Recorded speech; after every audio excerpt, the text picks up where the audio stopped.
I saw I can't remember the exact.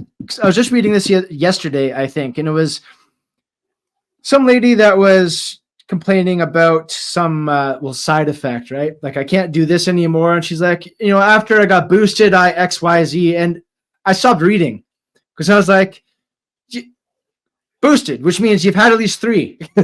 Yeah, you got 3 of them, right? It's like I don't know what to tell you at this point. You don't think that they deserve answers of like, why mix and match in Canada? Why tell us that the first one could be Pfizer, the second one could be AstraZeneca? Why would you do something like that? That almost reveals that it's a fraud. It does reveal that it's a fraud. What was the reason why, if there's 40,000 billion lipid nanobubbles in each injection, as Dr. Shoemaker said, why would there be a need for a round 2? What the fuck is going on? Like, because the love of money is the root of all kinds of evil, I think. Right? And people need to start asking these questions and go, wow, like the reason that these lipid nanobubbles were developed was to treat Parkinson's and brain cancer because these things could escape the blood-brain barrier. Yet they told you as soon as it enters your arm, it's just going to dissolve. No, it was designed to go everywhere. That's what it's doing. And the spike protein causes inflammation. And so they knew it would go to the brain. They knew it would cause inflammation.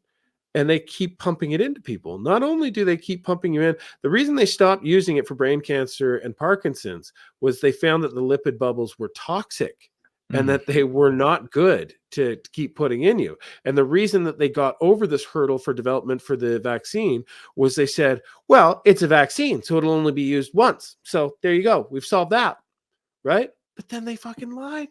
They know it's toxic. Like, that is such a big hurdle for people to get over. And I think we need to wrap sooner. I'm not going to be able to. I lied about everything I told you earlier. I don't want 3 hours sleep. I want at least 4. But they lied to these people, and they took an obscene attitude to an experiment where you're supposed to know about what experiments are. You do it on a small group. You do it on a molecule. Then when you get that done, you do it on a hamster. Then when you get that, after years, you do it on a cat or a monkey or something, but you go through these stages. They started at human, and not only did they take the obscene stance that we're not going to, what they should have done is go, look, guys, we need 30,000 volunteers. We're going to pay you like $100,000 because this is risky. You're really being a monkey shot into space for the better of mankind. We really appreciate what you're doing. This is amazing if you sign on for this, but it is very risky. We have not done this, but because it's an emergency scenario, we're looking for volunteers. And people would have came forward, okay, if you were honest and transparent. I mean, they came forward with the lie, but you wouldn't have to go to hell for your response to COVID in this world of proper science. But instead, they said, no, everyone needs to get in. We don't want a control group. We're so certain of this project that the less of you that get in, the worse it's going to work.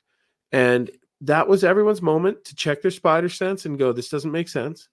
And no one did that. So we're going to be caught in purgatory until these people right the wrongs. It's like that restless ghost that can't go into the light with Patrick Swayze until it's corrected all its wrongs. That's like people that have been vaccinated. It's like your life will get worse and worse until you face this monster. It's weird. I think that's an upper note to end on, isn't it? I was just thinking that's the perfect way to end.